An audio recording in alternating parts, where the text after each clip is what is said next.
Il y a cette statistique qui a été publiée par l'IFOP qui disait que 72% des entrepreneuses disent avoir repris leur activité professionnelle, ou en tout cas en partie avant la fin de leur congé maternité, et même pour 34% une semaine après leur accouchement. Et moi, je t'avoue que ces statistiques, elles me chagrinent très fortement, parce que je pense que ces femmes-là, elles ont peur des conséquences négatives du fait de s'arrêter pendant quelques mois sur leur activité. Or, je suis convaincue que ça n'est pas une fatalité. Bienvenue dans La Timonerie, le podcast où on parle gestion du temps, organisation et productivité pour les entrepreneurs soucieuses de leur écologie personnelle. Je suis Cécile et j'aide les entrepreneurs et les femmes qui ont des projets à mettre en place leur système d'organisation sur mesure et à se libérer du temps et de l'espace mental, à travers des formations, des accompagnements ou directement dans leur entreprise en tant qu'online business manager. La timonerie sur un bateau, c'est le lieu qui abrite les instruments et appareils de navigation. Et ce que je veux avec ce podcast, c'est te donner des outils, conseils et partage d'expériences concrets pour avancer efficacement et sereinement vers tes objectifs, tout en respectant tes aspirations et ton mode de fonctionnement, loin des contraintes et des règles du jeu imposées par les injonctions extérieures.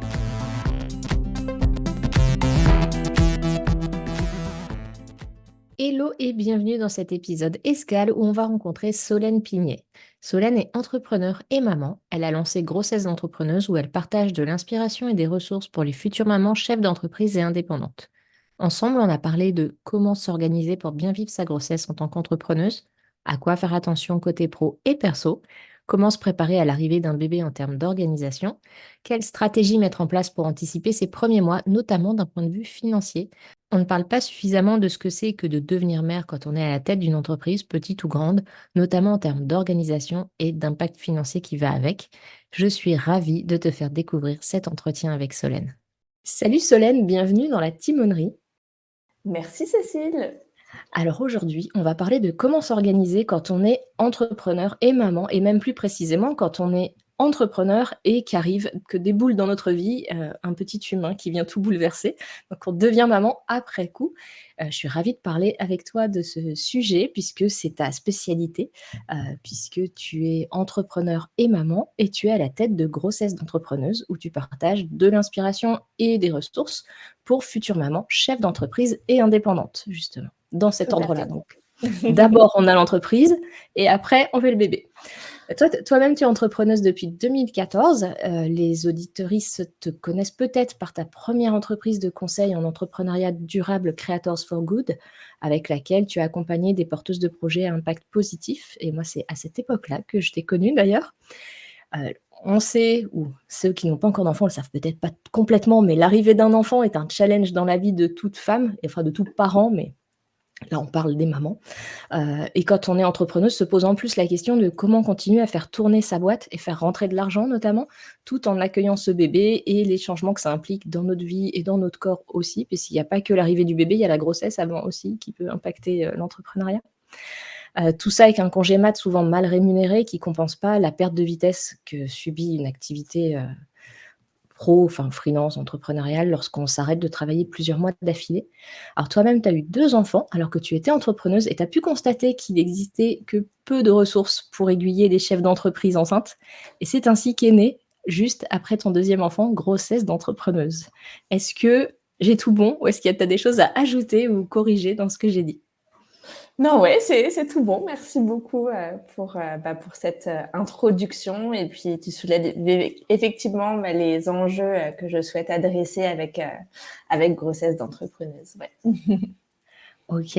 Alors, la première chose que je fais toujours avec mes invités pour voir d'où elles parlent, en fait, c'est d'identifier un peu le profil par rapport en termes d'organisation. Ce qui permet après, si jamais tu donnes des conseils, de savoir que toi, tu as tel profil et peut-être tes conseils vont être adaptés aux personnes qui ont plus ou moins le même profil que toi, ce qui n'est pas le cas pour tout le monde. Donc, quand je parle de profil, je parle de où est-ce que tu te situes entre flexible et structuré.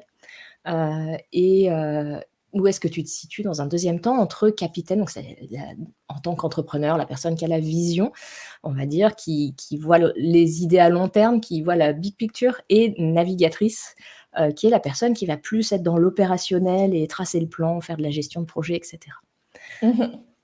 Alors, clairement, entre flexible et structuré, j'ai plutôt tendance à être structurée, même si j'aspire à gagner en flexibilité.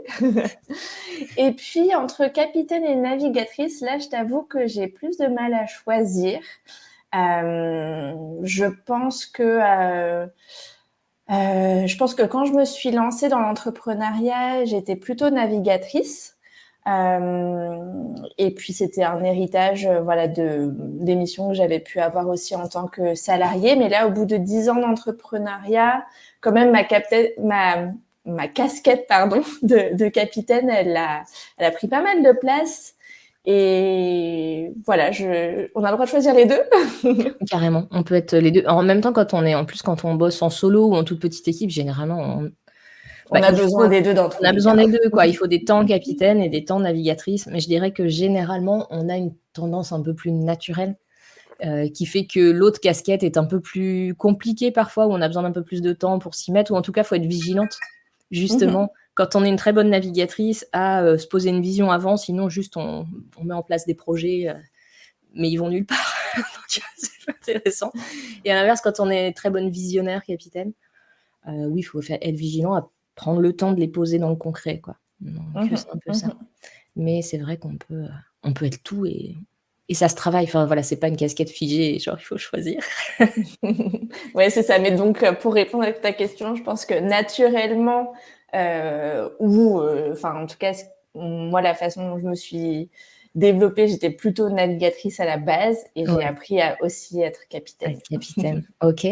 Et en termes d'organisation, du coup, tu as toujours été organisée ou structurée, on va dire? Ou c'est quelque chose pareil que tu as appris ou qu'on t'a appris parfois à cause de l'école ou quoi? On apprend à être, Bah, c'est toujours difficile effectivement de savoir ce qui est inné ou ce qui est acquis, mais non, oui, je dirais que j'ai toujours été quelqu'un d'assez structuré et assez exigeante même envers moi-même d'abord et les autres ensuite, mais ouais, ça c'est quelque chose effectivement qui faisait toujours partie de ma façon de faire, même avant de me lancer dans l'entrepreneuriat. OK. Ce qui est bien quand on est structuré et qu'on a des enfants et une entreprise, je pense que c'est des très bons coachs pour devenir flexible. Tout à fait. C'est quelque chose sur lequel on évolue pas mal. Enfin, moi, j'ai le même profil que toi, en l'occurrence, je suis quelqu'un qui est plutôt du côté enfin, plutôt très du côté structuré, ouais, avec les enfants notamment, mais bon, l'entreprise aussi. Il y a toujours des imprévus et finalement, même si c'est pas confortable, on apprend à les gérer, quoi. Donc voilà. OK, bah, merci déjà pour ça. Passons aux questions. La première étant, on va voir comment s'organiser pour bien vivre sa grossesse en tant qu'entrepreneuse avant de parler de l'arrivée du bébé. Quel conseil numéro 1 tu donnerais aux futures mamans, donc entrepreneuses qui, attendent un heureux événement, comme on dit? Peut-être le premier conseil ou en tout cas, retour d'expérience, ce serait, déjà de dire que, c'est un merveilleux projet de vie, que d'attendre un enfant et que d'élargir, ou de oui, ouais, d'élargir sa famille. Et souvent, on a tendance à penser que, malgré tout le positif que ça peut avoir, sur le plan personnel notamment, ça va avoir un coût et un poids sur notre vie professionnelle. Et alors oui, effectivement, il y aura des choses à mettre en place pour faire en sorte mais l'arrivée d'un enfant, c'est pas nécessairement un fardeau pour son business, notamment voilà quand on est à son compte, puisque moi c'est voilà le sujet qui m'habite et que je creuse à travers mon activité. Et, et j'ai mené beaucoup d'entretiens, j'ai rencontré et récolté comme ça une bonne centaine de témoignages en fait de femmes entrepreneuses qui ont eu un ou plusieurs enfants alors qu'elles étaient déjà lancées. Et alors certainement, hein, ça change des choses pour une très grande majorité d'entre elles, mais moi le message que je veux faire passer, c'est que c'est pas parce que ça change que c'est négatif. Or, c'est vrai que le changement, c'est quelque chose qui peut faire peur, c'est flou, on ne sait pas trop en plus ce que ça va donner, surtout si c'est un premier. Et on se dit comme ça, de base, de prime abord, que ça va avoir un impact négatif sur notre activité. Alors, pas du tout, c'est pas, voilà, c'est pas, comment c'est pas obligatoire, voilà. Et parfois, même lorsque les choses ne se passent pas comme prévu ou mal, parce que moi, pour le coup, ma première grossesse, notamment, s'est très mal passée. Et ça a eu un impact très, très négatif à court terme sur mon activité. Derrière, ça a transformé les choses d'une façon totalement inattendue. Et mon activité en est sortie grandie. Et ça a vraiment forgé en moi la conviction que la grossesse peut avoir un impact positif sur son activité, même si tout se passe pas comme prévu. Mmh. C'est un peu ça me rappelle, enfin, on en reparlera parce que là, on parle grossesse, mais du coup, ça me rappelle, ça fait déjà 2 interviews que je fais, où on se dit que le meilleur outil de productivité, c'est les enfants. Quand parce qu'en fait, ça t'oblige à mettre en place des choses que jusque-là, tu aurais peut-être laissé un peu traîner et du coup, tu deviens, en tout cas, plus efficiente, plus efficace, parce qu'il y a une grosse motivation extérieure ou une obligation parfois. Mais du coup, le conseil numéro 1, c'est n'ayez pas trop peur. Ça peut bien se passer et même quand ça se passe mal à court terme, on rebondit et en fait, ça fait des changements Ça fait qui maturer, c'est un ouais, catalyseur, la ouais. grossesse, ça fait maturer plein de choses pour son activité. Et donc, au final, non seulement on retombe sur ses pattes, mais en plus, très certainement qu'on en ressort grandi. Trop bien.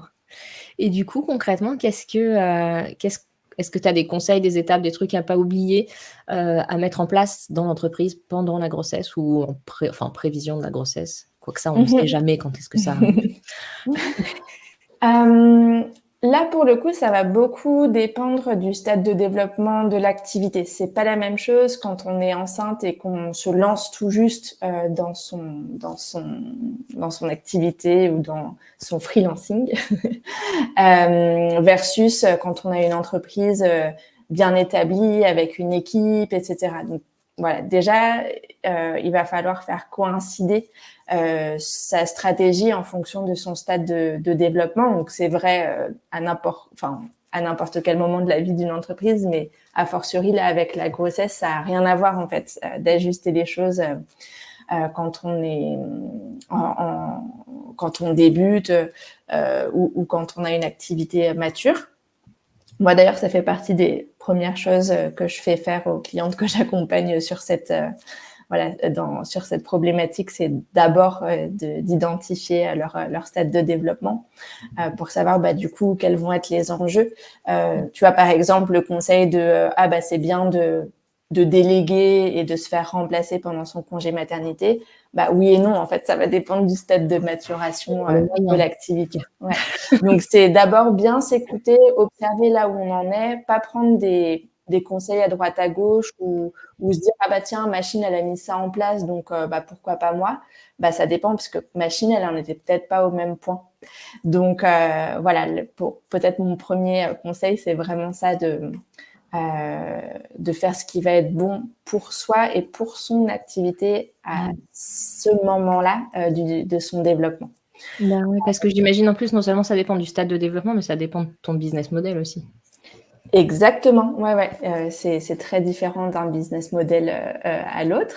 Je dirais que oui, ça dépend du business model, mais il y a une plus grande différence de choix de stratégie en fonction du stade de développement que du modèle économique. Oui, oui.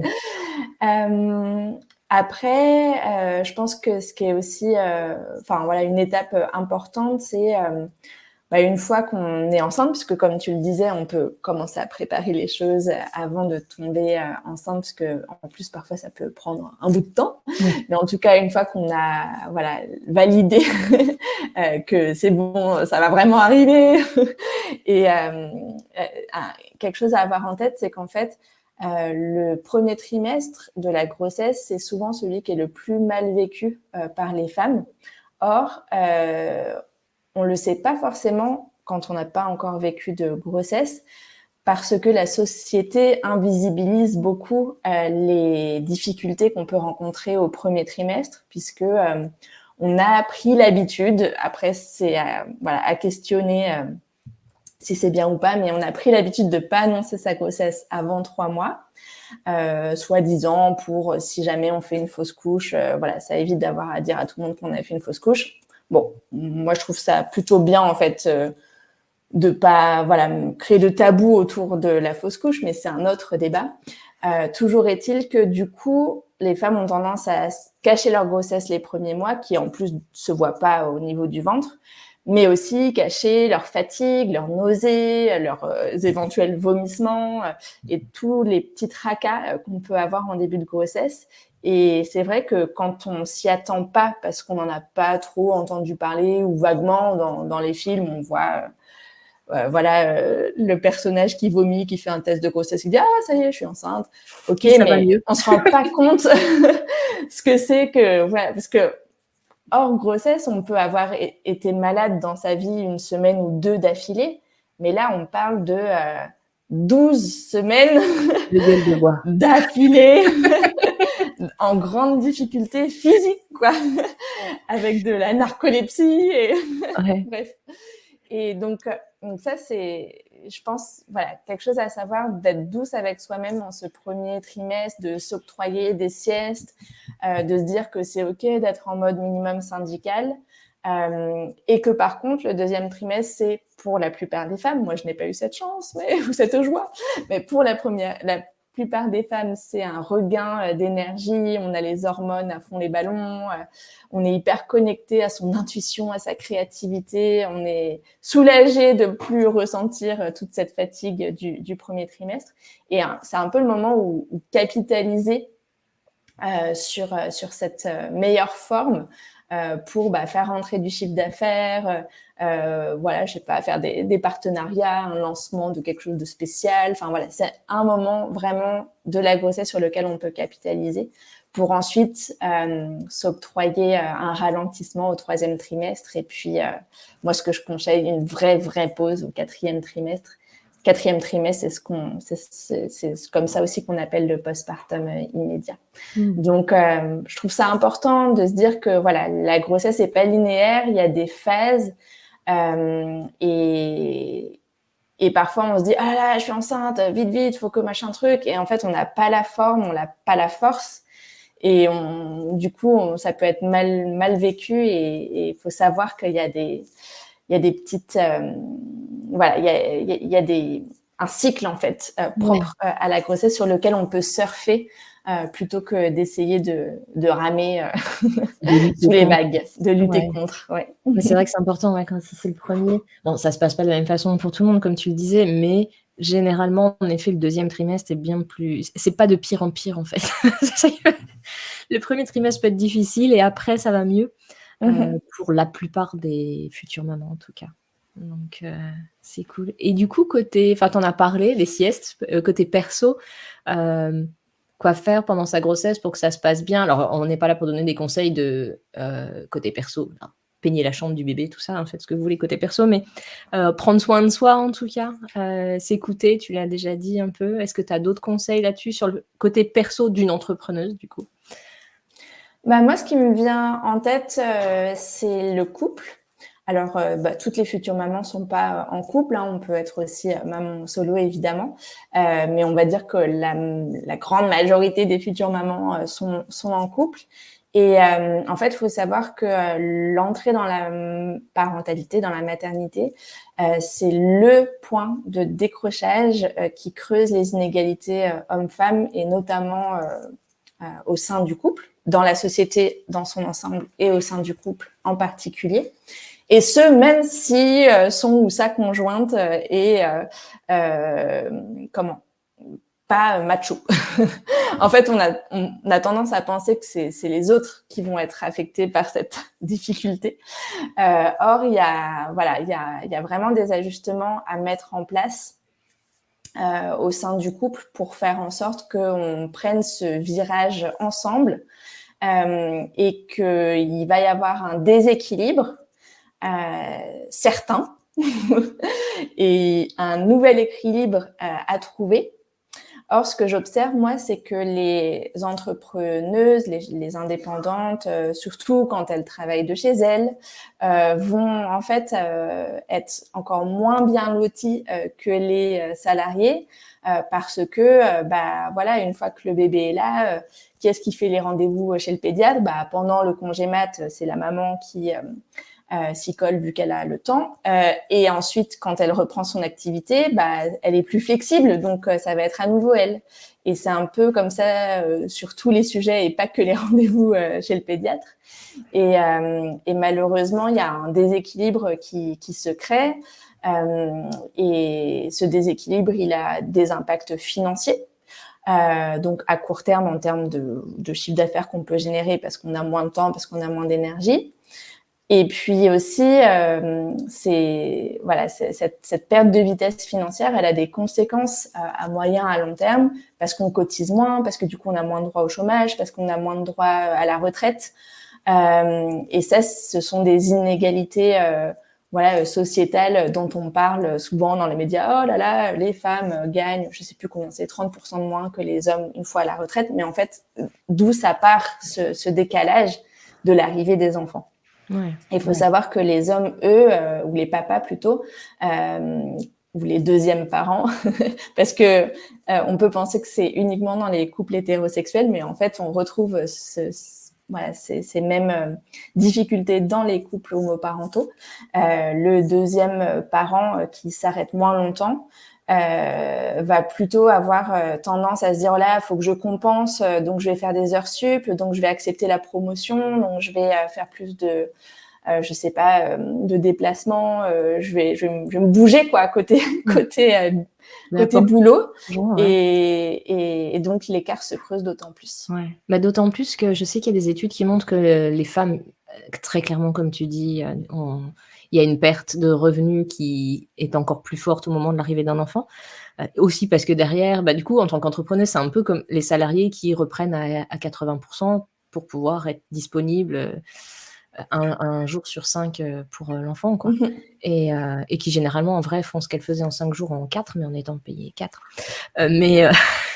Et ça, du coup, j'imagine bien que ça se passe pareil pour les entrepreneuses. Et derrière, par contre, l'étude en question, dont je pourrais rechercher les références éventuellement pour mettre en description, montrait que non seulement ça, donc les femmes vont moins gagner parce qu'elles sont moins disponibles pour leur carrière et aussi qu'on se dit peut-être qu'on attend moins d'elles, en tout cas. Et par contre, les hommes qui deviennent papas ont beaucoup plus d'augmentation et eux, leur carrière fait un bond, en fait, parce qu'ils sont vus comme plus responsables, parce que c'est plus des gamins, quoi. C'est des pères de famille, donc on peut compter sur eux. Et voilà comment creuser. Ouais, je ne sais pas si c'est l'étude que tu avais en tête, mais en tout cas, on pourra mettre en référence c'est la Fondation des femmes qui a publié en juin 2023 une étude qui s'appelle « Le coût d'être mère » et qui donne toutes assez édifiant en fait sur justement ce que ça coûte aux mères de devenir mère versus les conjoints. Et donc voilà, en tant qu'entrepreneuse, on est aussi, on dépend pas d'une entité autre que celle qu'on a créée pour se fixer ses objectifs financiers, se fixer ses objectifs de salaire, de rémunération, et puis ce cadre de travail, les fameux 80% dont tu parlais. Et je pense que c'est important d'avoir une discussion dans le couple pour dire, ok, qui s'arrête, quand, pourquoi. Du coup, quand on reprend le travail, les deux, parce qu'à un moment, les deux vont retravailler, comment on s'organise pour les nuits, par exemple, parce qu'on va prendre des habitudes quand l'un des deux sera en congé plus longtemps que l'autre, mais il va falloir rééquilibrer les choses et parfois aussi rééquilibrer les choses financièrement. Moi, pour donner un petit exemple, moi, je me suis rendu compte que je m'étais fait complètement arnaquer lors de mon de la naissance de mon aîné. Non pas que mon conjoint, mon mari ait voulu me voler, mais c'est juste que j'ai fait les comptes et clairement j'ai épuisé dans mes économies et pas lui. Et donc là pour la deuxième, on s'est organisé différemment et notamment il m'a rémunéré J'avais calculé, par exemple, ce que l'allaitement allait nous faire économiser, ou enfin, tu vois, des choses comme ça, ou sur la garde d'enfants aussi, le fait de le faire de manière progressive, parce que c'était un choix pour nous, mais clairement, ça a reposé sur mes épaules à moi. Donc, c'était aussi une économie financière pour notre couple. Et donc, clairement, il y a eu un virement d'argent de son compte vers le mien, et je me sens moins lésée, et j'ai eu moins à piocher dans mes économies.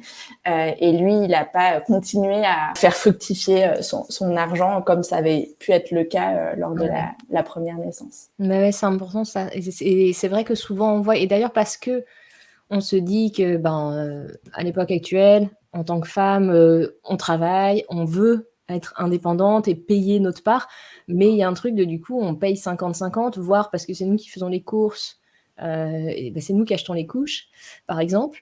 Et puis à la fin, on n'a plus d'argent. Enfin, l'argent de monsieur a servi à acheter, je sais pas, des meubles, des choses qui restent, en fait. Et l'argent des femmes, généralement, a servi à acheter des choses qui n'existent plus. C'est ça. Et C'est puis Titou Lecoq qui oui, parle de la théorie du yaourt, c'est où ça. elle explique très bien ce que tu décris, et qu'en cas surtout de séparation, qui est-ce qui part avec la voiture, la télé et Ouais, tout parce ce que qui les a fêtes de des fin de mois, factures ouais, parce que c'est en des son grosses nom. factures. Ouais, Et alors puis que il pouvait effectivement, plus payer, il avait l'argent, il pouvait plus se payer, et puis les femmes, du coup, ont payé, et on peut aller rechercher les pots de yaourt vides, ouais. Mais c'est hyper important, du coup, de dire, moi, je sais qu'avec mon mari, alors moi, j'étais entrepreneur après, hein, j'ai eu d'abord les enfants, mais en tout cas, on avait décidé que je prenne un congé parental. C'est ce qui nous convenait le mieux en tant que famille, moi, ce qui me convenait le mieux en tant que maman. Mais clairement, du coup, on avait refait les comptes pour qu'en fait, on ait la même perte. En fait, c'était une perte de revenus sur le ménage qui était répartie, chacun. ouais. Bon, je Et ça, cotisais c'est pas pour vrai ma que retraite, mais c'est des choses, on n'a souvent pas trop envie de s'y ouais, pencher, parce que on dit quand on aime, on ne compte pas. ouais, Oui, enfin, sauf que on le sait, c'est les femmes qui se font, enfin, qui sont perdantes en fait ouais. dans cette équation d'un point de vue sociétal et au niveau des couples. Donc voilà, quand on est entrepreneuse a fortiori, et qu'on a en plus pas cette garantie du salaire qu'ont les salariés, on a encore plus grand potentiel d'être précarisé par cette situation. Et donc, on prend les devants, on en discute, on trouve un terrain d'entente, et on fait en sorte que personne ne soit lésé, parce qu'encore une fois, si les hommes sont avantagés ou moins désavantagés, disons, que les femmes dans l'entrée dans la parentalité, ils le font pas en mauvaise conscience, et ils Bien sont pas en sûr. train de se dire qu'est-ce que je l'arnaque. C'est pas ça, hein. Ils s'en rendent même pas compte, et nous-mêmes on s'en rend pas, enfin, à Ouais, moins de faire le calcul, on s'en rend pas forcément compte. bah, c'est clair. Voilà, d'où la raison pour laquelle j'apportais le sujet. Mais c'est trop trop bien, ouais, c'est important. C'est important. D'autant que, moi, pour le coup, lorsque j'accompagnais à la création puisque c'est ce que je faisais avant, j'accompagnais des entrepreneurs qui se lançaient, essentiellement des femmes. Sur le lancement, au début, forcément, quand tu lances ta boîte, tu gagnes pas, tu as pas tout de suite du chiffre d'affaires et de quoi te dégager un revenu, et cetera, dans les premiers mois. Et pour beaucoup, le conjoint râlait que, à cause de l'entreprise, donc là, on est hors grossesse et tout ça, mais bah oui, mais en attendant, du coup, tu ne ramènes plus d'argent. Donc je pense que c'est un sujet important dans le couple, de toute façon, à avoir, heu, oui, là, ça sera pareil, en fait, quand un bébé arrive, pendant un temps, il est possible, en effet, qu'il y ait moins d'argent qui rentre. Autant savoir en premier la limite de chacun, en fait. C'est Surtout que les dépenses, là aussi, sont beaucoup plus importantes chez la femme. Encore une fois, c'est détaillé dans ce super rapport, le coût d'être mère. Mais typiquement, qui est-ce qui doit changer ses vêtements pendant la période de la grossesse? Et ça sert aussi en postpartum, parce qu'en fait, on remet pas oui, ses pantalons d'avant-traite oui, aussi oui, vite que toujours ça. les gens. Qui est-ce qui doit s'acheter des soutifs d'allaitement? Qui est-ce qui achète tous les bouquins, les formations, qui Ouais, cherche qui doit prendre des rendez-vous chez des ostéopathes, et qui a besoin de médecine alternative et machin et trucs? En fait, voilà, c'est plutôt les mamans. Et alors que le projet d'avoir un enfant, bah, souvent, il vient de 2 personnes, Mmh, mais ouais. Mais donc c'est c'est dans aux le 2 de corps des porter femmes. cette charge. Ouais. Et du coup, là, on a parlé grossesse. Bon, on a déjà un peu avancé, hein, sur le thème, comment se préparer à l'arrivée du bébé. Mais du coup, c'était plus ma question suivante. Comment, en termes d'organisation, quand on est entrepreneuse, c'est forcément un bouleversement, surtout si c'est le premier enfant. Donc là, on a parlé de la grossesse, de le premier trimestre, ça peut être un peu chaud, le deuxième, ça va aller mieux, puis le troisième, on est un peu fatigué et sur la fin, on a vraiment très, très envie que cet enfant arrive, généralement. Et une fois qu'il est là, bah, on peut pas tout prévoir, surtout, on ne peut pas prévoir comment on réagira. Ça, c'est quelque Mmh. chose que pour avoir vu des entrepreneuses enceintes dont c'était le premier qui faisait des plans sur: «Alors moi tel», on peut pas savoir, enfin, je veux dire, il y a des mamans qui avaient prévu de le faire garder, puis en fait, elles une fois qu'il est là, non, et inversement, enfin, donc on peut pas tout prévoir, mais quel conseil tu donnerais pour que les premiers mois avec bébé se passent au mieux en termes d'organisation? À quoi Mmh. faire attention, quoi, quand on est entrepreneuse? Ouais. Bah, déjà, il y a cette statistique, qui a été publiée par, l'IFOP, heu et enfin, ça s'appelle l'étude de Stello, pour celles qui voudraient regarder, où je te donnerai le lien, pour mettre sous l'épisode, qui disait que 72 des entrepreneuses, disent avoir repris, leur activité professionnelle, ou en tout cas en partie avant la fin de leur congé maternité, et même pour 34 une semaine après leur accouchement. Ah je Et moi, je t'avoue que ces statistiques, elles me chagrinent très fortement, parce que je pense que ces femmes-là, elles ont peur des conséquences négatives du fait de s'arrêter pendant quelques mois sur leur activité. Or, comme je le disais en réponse à ta première question, je suis convaincue que ça n'est pas une fatalité, mmh. et que ça s'anticipe, et que, en fait, cette pause de quelques mois, c'est aussi une opportunité de prise de recul, c'est une opportunité de vraiment bien se reposer, de vraiment bien accueillir son enfant, de tisser un lien d'attachement qui se fait pas en un claquement de doigts, juste au moment de la sortie du placenta. Et je trouve ça tellement dommage, en fait, de se sentir obligé de travailler, hein, parce que clairement, reprendre son activité alors que on a 2 heures de sommeil cumulé Ouais. sur 24. J'exagère Moi un petit peu. moi, au bout d'une Mais semaine, j'arrivais déjà, à peine à prendre une douche. J'imagine voilà, même c'est ça. pas son activité. Et en fait, voilà, moi, mon premier conseil, ce serait, alors, soit on décide qu'on ne souhaite pas prendre de congé maternité, et j'ai interviewé des femmes dont c'était le cas, et elles mettaient en place tout un tas de choses, comme notamment le fait que le papa, du coup, prend une part très importante, le fait qu'elles embauchent une nounou à domicile, le fait que, voilà, il y a tout un village, en fait, qui est là pour prendre leur relais, et elles ne s'arrêtent pas de travailler parce que c'est leur choix. Et à ce moment-là, à la limite, pourquoi pas. Mais si on souhaite bénéficier de ce congé maternité, euh, je trouve ça dommage de le bâcler. C'est d'ailleurs le regret numéro 1, voilà, que j'ai récolté, moi, à travers les différents retours d'expérience que j'ai collectés, ou que je continue à collecter d'ailleurs, et dont je te parlais tout à l'heure. Donc voilà, pas bâcler son congé maternité. Pourquoi ? Parce que y a 20 à 25% de dépression postpartum. Parce que le burn-out, c'est un bon combo avec la dépression du postpartum. Et que clairement, une activité, elle va bien quand on va bien. Et quand nous, on va mal, c'est quand même difficile. C'est comme les enfants, d'ailleurs, comme les bébés. Mmh. Quand maman, elle va pas bien, bizarrement, voilà, il y a plus de pleurs, etc. Parce que les bébés sont des éponges à émotions. Et, et, et donc, voilà, si j'avais un conseil, c'est faites une vraie pause, quoi. Vous avez le droit. En plus de ça, bon, soit dit en passant, parce que ce que dit pas ce chiffre là des 72% qui reprennent avant la fin du congé mat, normalement, on s'engage formellement, si on souhaite toucher les indemnités de la part du gouvernement, à ne pas travailler. Donc en fait, tout le monde est hors la loi. Mais ça, c'est encore un autre débat. Donc ouais, vraiment, s'arrêter vraiment.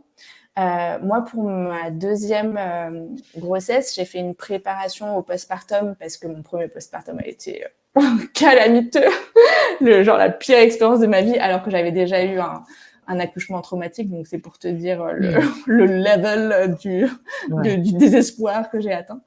Et bref, donc je m'étais vachement bien préparée et avec notamment une doula canadienne.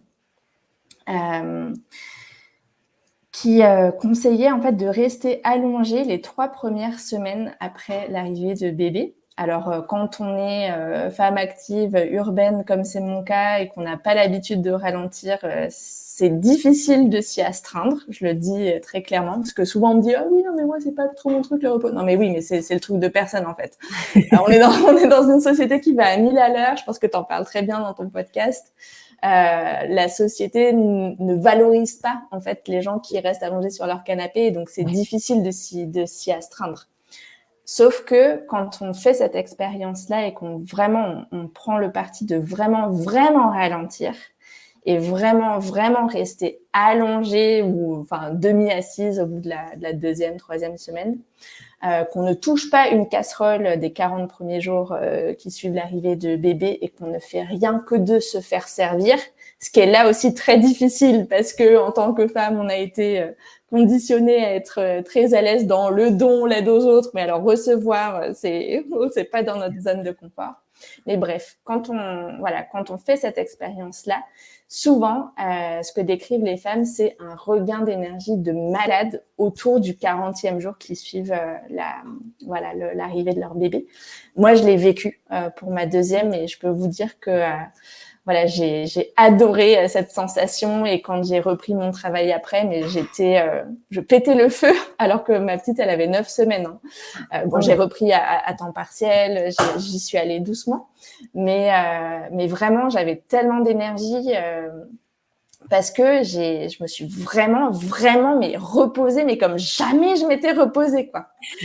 Et j'ai plusieurs témoignages qui vont dans ce sens aussi, et inversement d'autres qui disent oui, je me suis arrêtée, enfin bon, j'étais à moitié sur mon téléphone à chaque sieste, et puis ça je pouvais pas trop arrêter, et puis ça je pouvais pas trop arrêter non plus, entre guillemets, vous les voyez pas, mais je fais des petits quotes là des petits guillemets en l'air, et au final quelques mois plus tard, on est hyper fatigué, dans un verre d'eau, et comme je disais, dépression du postpartum et ou burn-out qui pointe le bout de son nez, quoi. Ouais, ça m'étonne pas. Enfin, c'est épuisant. En fait, le problème d'avoir un bébé, c'est qu'il y a un bébé et il y a qu'on a porté ce bébé. Enfin, déjà, les parents qui adoptent, quand ils ont leur enfant, c'est fatigant, mais quand en plus on l'a porté dans son corps, il faut que le corps se remette, en fait, et au bout d'une semaine, il n'est pas remis du tout, en fait. En effet, au bout d'une semaine, on ne le dit pas assez aux futures mamans, mais les pantalons qu'on déteste avec leurs gros élastiques, là, qu'on se dit « Ah super, après l'accouchement !» Après l'accouchement, il faut le remettre un petit peu. Donc, ouais, ça m'étonne pas que... Alors, je ne connaissais pas là, le fait qu'au bout de 40 jours, si vraiment tu te poses, tu es plus en forme, mais en tout cas, oui, dans les cultures ancestrales, en fait, il y a en Chine, c'est le mois d'or, tu vois, en Asie, partout, les femmes, elles ralentissent vraiment, et elles sont massées et tout pendant les premières semaines qui suivent leur accouchement. Ça fait partie de la grossesse. C'est pour ça que j'aime bien le terme de 4e trimestre, parce que ça veut bien dire ce que ça veut dire. C'est que ça fait partie du schmilblick, quoi. C'est l'accouchement, c'est pas la ligne d'arrivée, quoi. C'est la ligne de départ, déjà, de la vie du bébé et de la parentalité. Et puis, c'est pas du tout la fin de la grossesse. Ouais, carrément. Carrément. Ouais, je me souviens, un des meilleurs conseils qu'on m'ait donné, c'est ma sage-femme qui m'a dit, alors c'était pour mon premier, moi j'étais à fond, je veux faire le truc le meilleur pour mon bébé et tout, et elle m'a dit prenez soin de la maman de votre bébé. Et en fait, ça m'a vachement parlé parce que j'étais à fond sur je prends soin du bébé, je fais tout ce qui est bon pour lui, mais en fait, ce qui est bon pour lui, c'est d'abord prendre soin de moi, quoi. Et je trouve ça hyper important de... En fait, c'est prenez soin de vous, mais dit de cette façon-là, oui, c'est essentiel. Si vous êtes vraiment workaholic, prenez soin du chef de votre entreprise, donc de vous. Mais ouais, c'est hyper important. Et du coup, tout ça, ça s'anticipe. Quelle stratégie mettre en place pour anticiper justement ces premiers mois? Par exemple, j'imagine que pour pouvoir se reposer vraiment, si c'est le choix qu'on fait, donc tu disais, soit ne pas s'arrêter, mais avec une vraie orga, du coup, ça s'anticipe cette organisation, que le papa soit disponible, qu'on puisse embaucher quelqu'un pour venir nous aider à domicile, ou si on veut prendre son congé mater, mais du coup, vraiment le prendre, donc vraiment s'arrêter, ça s'anticipe aussi, j'imagine. Donc, quelles stratégies, sans entrer dans le détail, puisqu'après, sans entrer, on n'a pas de cas, tout ça, je sais bien que c'est des conseils individuels qui dépendent de plein de choses, mais quel grand conseil tu donnerais? Ça va un petit peu dépendre aussi de la vision qu'on a pour son activité, de si on souhaite continuer à vendre ou pas pendant son absence. Voilà, ça dépend si on souhaite pouvoir reprendre rapidement et revendre rapidement après son congé, auquel cas ça peut être important d'automatiser ou de déléguer son marketing. Et puis, si on souhaite pouvoir continuer à faire des ventes pendant son congé, là, c'est indispensable effectivement de déléguer, soit de passer la main complètement, soit d'intégrer quelqu'un dans son entreprise qu'on va former et qui va pouvoir s'occuper de nos clients en notre absence. Là encore, on en revient à ce fameux stade de développement de l'activité et puis de la vision que l'entrepreneur va avoir pour sa société. Mais quelque chose auquel on ne pense pas forcément et qui est relativement simple à mettre en place, quel que soit le niveau de développement, c'est de trouver 2, 3 ou on va dire 1 ou 2, mais moi je trouve ça bien de donner le choix quand même. On va dire 2 ou 3 partenaires à qui on va recommander, ou en tout cas qu'on va recommander, à nos prospects. Donc l'idée, c'est de se dire, voilà, moi pendant un certain temps, pendant mon congé, mais certainement aussi un petit peu avant, parce qu'on va pas démarrer un nouveau projet client 2 semaines avant sa date d'arrêt. Donc voilà, pendant un certain temps, avant le congé, pendant et peut-être aussi éventuellement un petit peu après si on veut reprendre en douceur.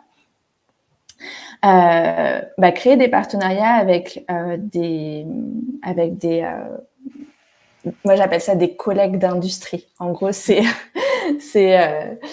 les concurrents. Contactez vos concurrents et dites-leur, voilà, je vais m'absenter, je vais pouvoir prendre de nouveaux clients pendant toute cette période. Est-ce que je peux les envoyer vers toi? Et si jamais tu signes avec eux, à ce moment-là, me rétribuer 10% par exemple. Enfin voilà, on met en place un partenariat d'affiliation. C'est assez léger à mettre en place. Voilà, c'est 2-3 emails à envoyer pour se mettre d'accord. Et une fois que c'est bon, on a nos 2-3 contacts, dès qu'on a une demande entrante, on dit là je suis pas disponible, par contre je peux te recommander soit machin qui est spécialisé qui a telle particularité, ou truc qui est vachement bien aussi parce que pour telle et telle raison, voici voilà leur contact. Et puis n'hésite pas à leur dire que tu viens de ma part. Et ça, cet email-là ou ce message-là, il peut même s'automatiser pendant son congé mat.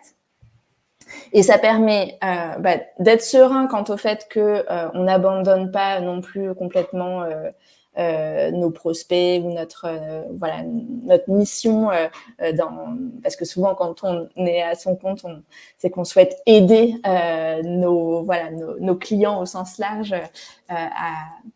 par rapport à une problématique particulière. Donc, on n'abandonne pas notre mission, on tisse des liens dans notre écosystème et on est rémunéré sans travailler. Et ça, c'est quand même chouette de se dire que c'est assez simple à mettre en place. Et parfois, c'est plus zen que les personnes qui recrutent en interne que quelqu'un, un stagiaire, un alternant ou juste une nouvelle recrue s'occupe de ses clients en son absence, parce que là, on a quand même plus tendance dans ce cas-là à avoir les yeux sur les mails et sur le WhatsApp au cas où il y a une question, un problème ou quoi. Donc, Oui, pas parce que hésiter à externaliser en fait. c'est notre image de marque et du coup, surtout qu'au final, selon combien est rémunérée la personne, on peut enfin, je veux dire financièrement, toucher par exemple 10 alors qu'on ne fait rien ou toucher 100 mais devoir rétribuer la personne qui travaille à notre place.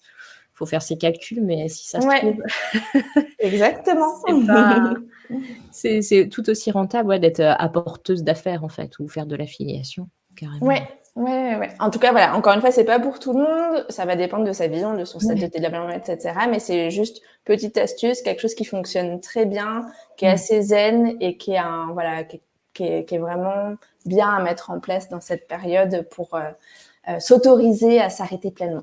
Bah, oui, carrément. Bah, merci pour ça, parce que c'est vrai qu'on peut avoir tendance à penser automatisation ou, les fameuses, faire de la genre des «revenus passifs» entre guillemets. Je mets beaucoup, beaucoup de guillemets à revenus passifs parce que Oui, je suis d'accord. c'est pas très, très passif, mais pour avoir enfin moi ça fait 10 ans que je fais du revenu passif et je travaille toujours, hein, donc je n'ai pas trouvé comment me Moi, payer j'aime bien dire que ça ma peut vie, être ouais, un produit passif, certes, mais la vente, elle est jamais passive, en non, fait. c'est clair.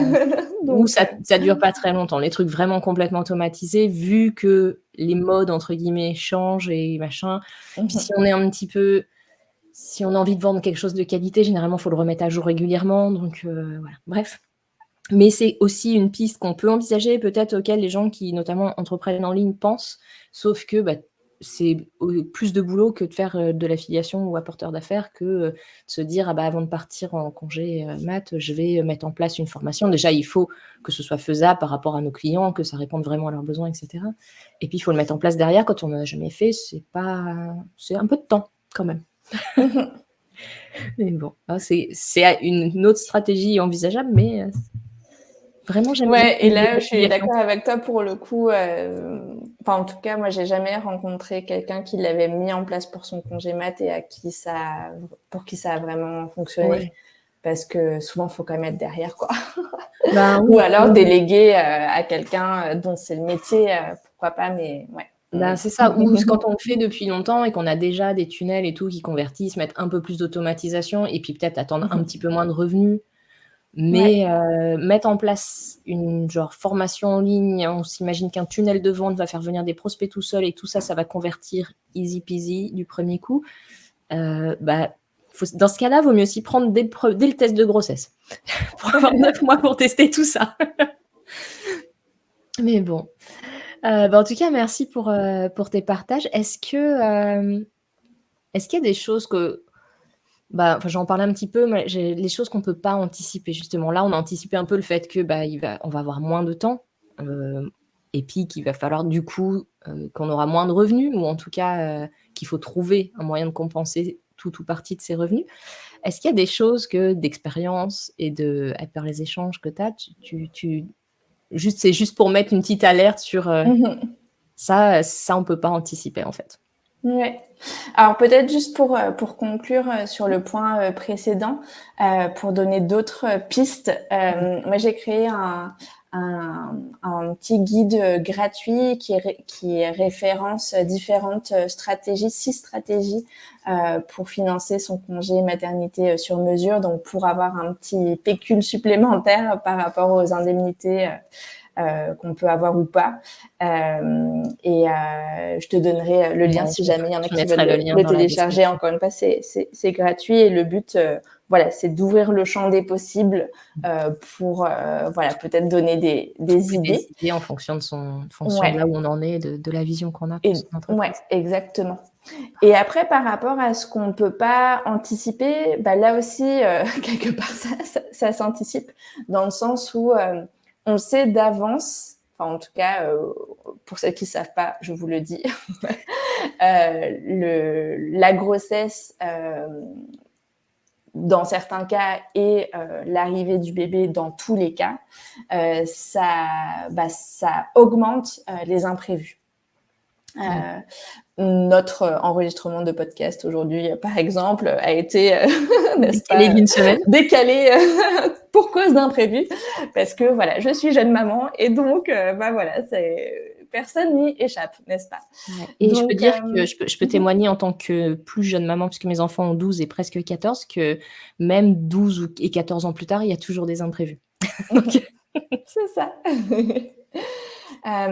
Donc du coup, bah, comment on anticipe ça? Alors ça va être, mettre, moi j'appelle ça des buffers dans son agenda, c'est-à-dire des zones de vide, ouais. pour que, bah, quand il y a des imprévus et qu'on doit tout décaler, qu'on se retrouve pas, à devoir, faire des journées, à rallonge, parce que sinon ça rentre plus.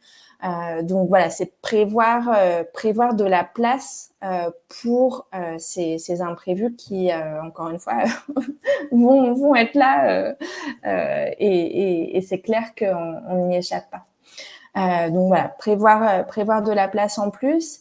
Et puis, on parlait au tout début de notre entretien, de la flexibilité. Ben justement, en fait, accueillir, ces imprévus comme, l'occasion de faire preuve de flexibilité et de toujours rester connecté, à sa créativité pour, voir, bah, comment est-ce qu'on peut rebondir. Parce que souvent, et surtout quand on a un profil structuré, on est frustré, par ces voilà, par ces imprévus.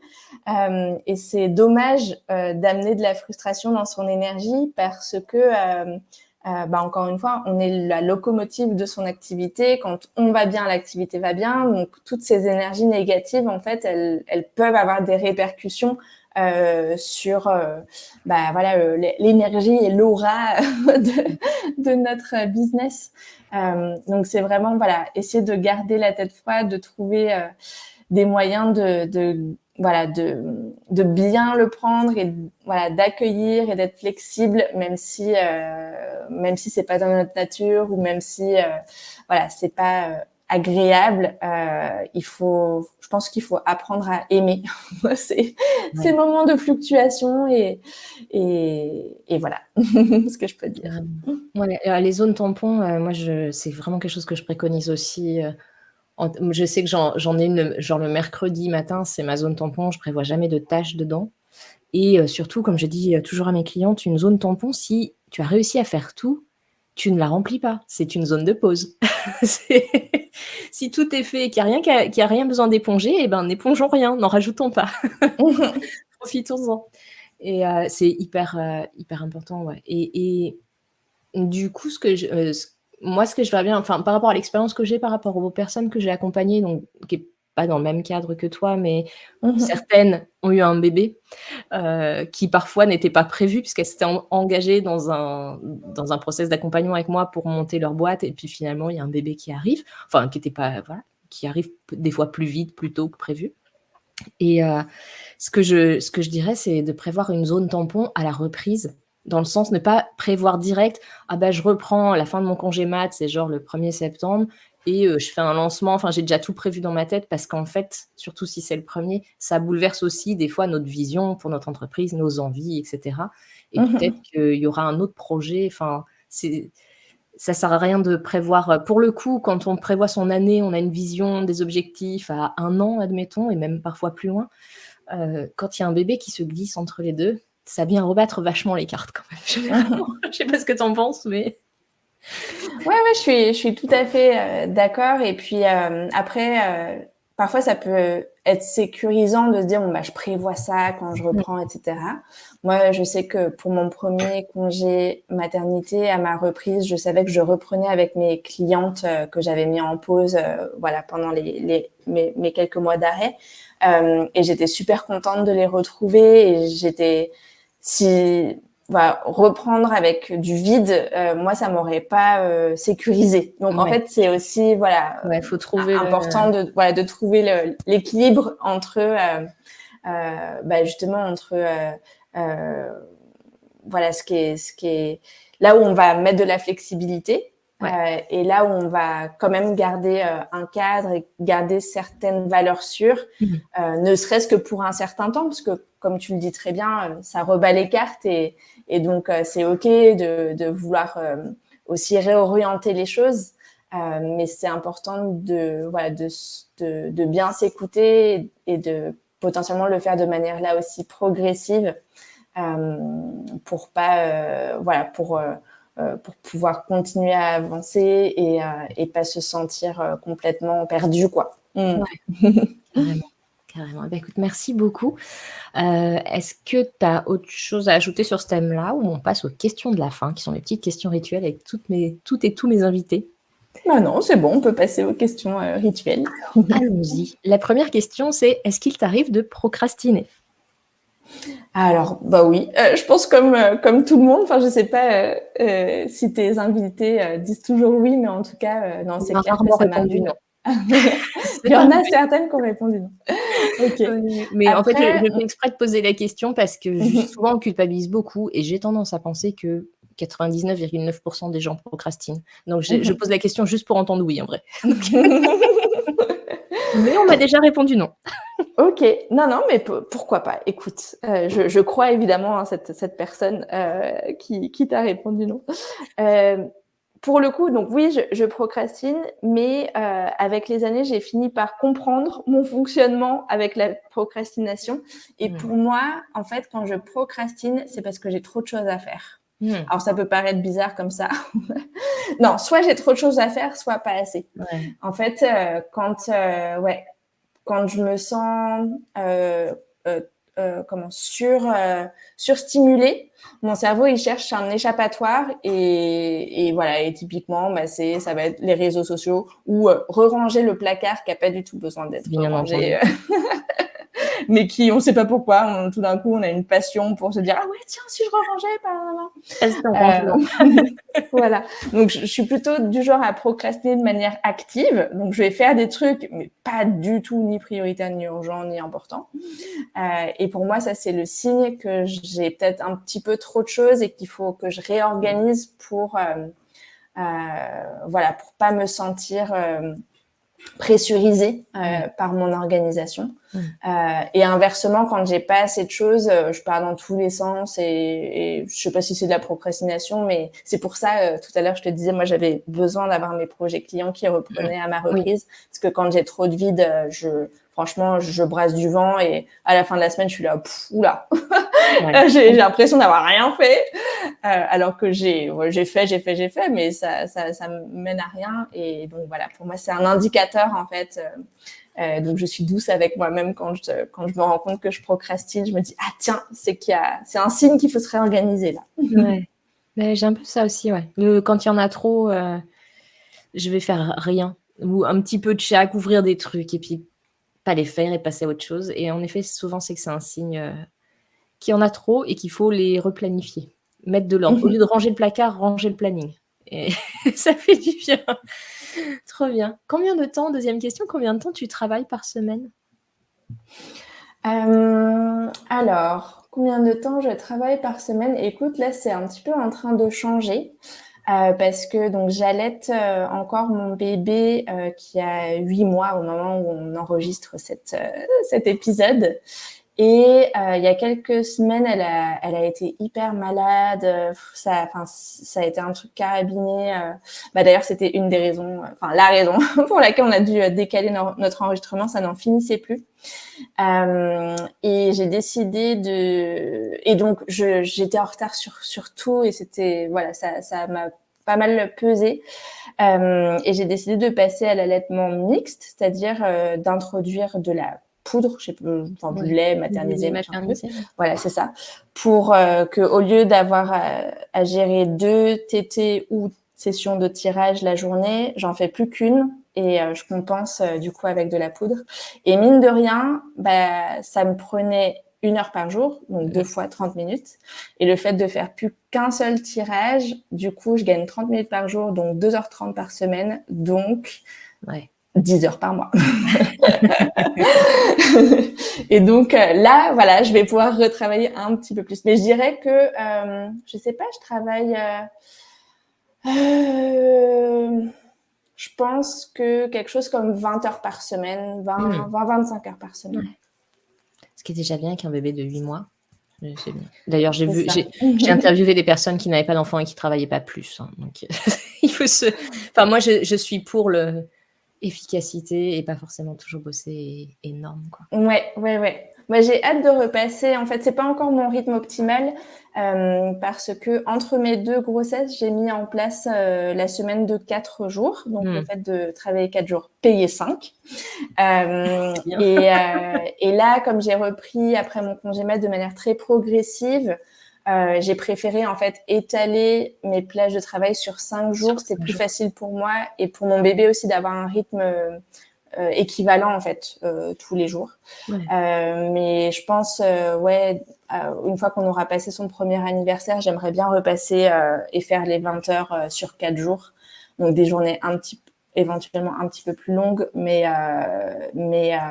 avoir ma journée pour moi. Parce que le grand truc qui m'a déstabilisée quand je suis devenue maman, c'est que la semaine, c'est le travail. Le week-end, c'était devenu plein famille, enfants, voilà. Et j'avais l'impression d'avoir plus de temps pour moi. Enfin, sauf, voilà, mon travail, c'est un peu mon temps pour moi, mais en fait, mais non. quand même.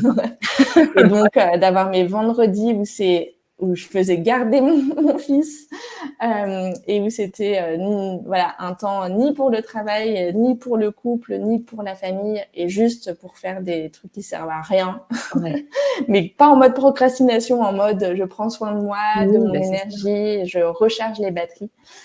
Voilà, j'ai hâte de pouvoir retrouver cet espace-là. Troisième question, quel truc est-ce que tu faisais, que ce soit dans le pro ou dans le perso, quelque chose que tu faisais parce qu'il fallait ou par habitude et que tu as bien fait d'arrêter? Écoute, tu m'avais donné cette question en préparation.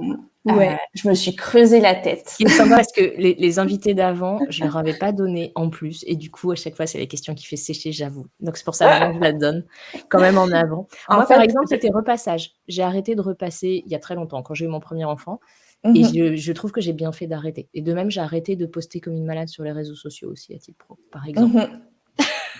Ouais, mais en fait, j'ai beaucoup réfléchi, j'ai pas forcément trouvé, mais je vais te dire pourquoi. Parce que dans ma personnalité, moi, je fais pas du tout ce qu'il faut ou ce qui est dicté par les autres. J'ai un moteur interne très fort.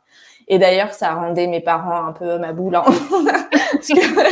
Parce que ce qu'il faut faire, c'est voilà. Et c'est pas pour rien que je suis devenue entrepreneuse aussi, c'est que j'ai beaucoup de mal à suivre les règles imposées par l'extérieur. Voilà, ça me fait penser, j'ai rien à voir. Petite anecdote, j'ai vécu au Japon, et au Japon, il y a énormément de règles à suivre. Et moi, j'arrivais pas du tout à les suivre. Et j'allais demander, mais pourquoi il y a cette règle et tout? Et on me disait, mais dans ton pays, quand il y a une règle, tu demandes pourquoi? Je disais, bah oui, si la règle, elle est conne, je vais pas. Et donc, ouais, non, en fait, vraiment, je te jure, alors peut-être, est-ce qu'il y aurait quelque chose que je faisais par habitude que j'ai arrêté? Je sais pas. Mais écoute, c'est pas grave, peut-être que tu as un détecteur en effet qui fait que très rapidement ça freine et du coup tu le fais pas. Ouais. C'est OK. Voilà ma réponse un peu de poisson. C'est quoi ton péché mignon en matière de temps? C'est-à-dire le truc sur lequel tu vas passer du temps juste pour le plaisir, alors que ça t'apporte, rien d'autre, tu vois? Parce qu'il faudrait dans notre société, que notre temps soit toujours, «bien utilisé» entre guillemets pour devenir plus riche, plus en forme, plus intelligent ou plus zen, plus je sais pas quoi. Et en fait, des fois, non, on fait un truc qui fait rien et ça fait du bien. Donc inspire-nous. Moi, typiquement, c'est les activités créatives. Alors, peut-être que ça rentre quand même un peu dans la catégorie plus zen.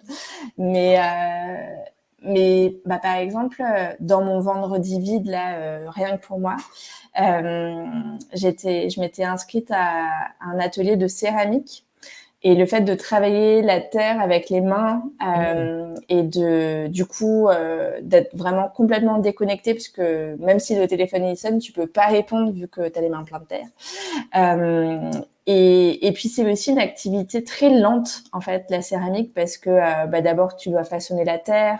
Après, il faut qu'elle sèche, il faut qu'elle cuise. Une fois qu'elle est cuise, tu la retravailles. Ensuite, tu la recuis. Ensuite, tu la peins. Ensuite, tu la recuis. Entre-temps, il faut refaire attendre. Enfin, en gros, faire un truc, ça prend 3 mois, quoi. Oh. Et encore une fois, dans notre société qui va super vite, on n'a plus l'habitude. Et c'est quelque chose, au départ, voilà, il y a un côté presque frustrant. Et en fait, moi, ça m'apaise beaucoup et j'adore ça. J'adore vraiment ça, les mains dans la terre. Alors, ce que je fais est pas forcément magnifique. D'ailleurs, mon conjoint, mon mari, le pauvre, il se plaint des trucs que je ramène, que j'ai travaillé pendant des mois. Donc, forcément, je veux Tu es voilà, fière, qu'ils tu veux aient les montrer. leur place de choix chez nous. Mais il se plaint un petit peu là-dessus. Il est très content que j'ai dû mettre en pause pour le congé mat. Mais voilà, c'est mon truc qui sert à rien et qui encombre un peu chez nous, mais qui me fait du bien et que je trouve chouette. OK. Et enfin, dernière question, est-ce que tu as un ou plusieurs outils à nous conseiller en termes d'organisation, productivité, gestion du temps? Ouais, alors, pour le coup, ce sera un outil, qui sera pas utile aux femmes enceintes ou celles en postpartum. C'est, le fait de s'organiser en fonction de ses cycles, menstruels. Mmh. Moi, c'est quelque chose que j'ai mis en place, il y a quelques années, quand j'ai arrêté ma contraception. C'était pas en projet d'enfant d'ailleurs, c'était plus par conviction, écologique. Et je me suis mis à avoir des cycles, qui se faisaient sentir, on va dire. Et là, c'était en débat, d'ailleurs, ça a été rejeté, mais il y avait en débat le congé menstruel ou le fait de pouvoir prendre une pause à l'arrivée ou au premier jour de ses règles. Et moi, c'est quelque chose que j'ai mis en place dans mon activité d'entrepreneuse, de noter mes règles à l'avance dans mon calendrier et de me dire, mais cette semaine-là, clairement, on ne prend pas de rendez-vous, on prévoit light, on bosse du lit ou du canapé. Et au contraire, les phases d'ovulation, c'est la période où les hormones font qu'on est plus en énergie, plus en connexion avec les autres. On a aussi, énergétiquement, on irradie une meilleure énergie pour justement connecter. Et donc, c'est là où je mettais mes trucs de prospection, contacter des médias ou caler les interviews, ou ce genre de choses, parce qu'on est dans une meilleure énergie pour. Donc, encore une fois, ça compte pas quand on est enceinte ou après l'arrivée du bébé. Mais pour celles qui nous écoutent et qui sont pas encore concernées par la maternité ou pas en ce moment, c'est vraiment the hack en termes d'organisation du temps et de productivité. Écoute, merci beaucoup pour ce conseil. C'est un outil qu'on m'avait pas encore recommandé et je trouve ça très chouette. Est-ce que tu as un dernier mot pour conclure? Eh écoute, pour conclure, je dirais, voilà, que en tant que femme, on a certes des challenges différents ou supplémentaires, et notamment quand on entreprend, mais c'est loin d'être une fatalité, et on peut tout à fait en tirer parti, surfer dessus et faire en sorte que justement ce soit au service et au bénéfice de notre mission de vie et de l'entreprise qu'on porte. Trop bien. C'est quoi ton actu, sachant que ce podcast sera publié mi-mai? Ouais, alors l'actu du mois de mai, c'est que après plusieurs mois intenses de co-création avec des bêta-testeuses, la formation que je propose, qui s'appelle la préparation business à la grossesse, ouvre ses portes. Et donc, voilà, j'ai pour ambition d'accompagner des femmes, soit avant leur grossesse, soit en début de grossesse, à faire en sorte que ce merveilleux projet bébé ne soit pas voilà, quelque chose qui ralentisse leur activité, mais peut-être même qui soit un catalyseur de changement positif. Et donc, voilà, je suppose qu'on pourra mettre le lien vers Oui, mon oui. site internet pour en apprendre plus. OK. Et du coup, on te retrouve sur ton site, sur Instagram et sur LinkedIn, c'est ça? Ouais, c'est ça. OK, je mettrai Pareil, les on pourra mettre les liens. ouais, je mettrai les Super. liens en description. Eh ben, écoute, merci beaucoup, Solène pour cet échange, hyper riche qui j'espère, aidera et n'hésitez pas, vous qui nous écoutez, si vous n'êtes pas concernés, si les enfants, c'est pas dans les projets immédiats pour vous, mais par contre, vous connaissez des entrepreneuses qui sont concernées, faites suivre le podcast avec, les liens qui vont bien. Voilà, merci beaucoup Solène. Merci à toi, Cécile. J'espère que cette interview t'a plu. Si je devais résumer l'essentiel à retenir, je dirais déjà de garder en tête que l'arrivée d'un bébé en tant qu'entrepreneuse est souvent une belle opportunité de faire bouger des choses dans le bon sens côté pro. Même si ça se passe mal sur le moment, on va rebondir et être dans une meilleure situation ensuite. Bien entendu, ça change des choses et comme tout changement, ça fait peur, mais c'est généralement pour aller vers du mieux. Côté stratégie à adopter pour son entreprise pendant la grossesse, ça dépend énormément du stade de développement de ton activité.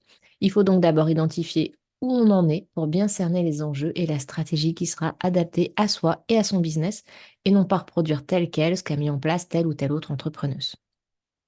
Autre conseil, pendant la grossesse, Solène préconise de s'écouter et de surfer sur la vague.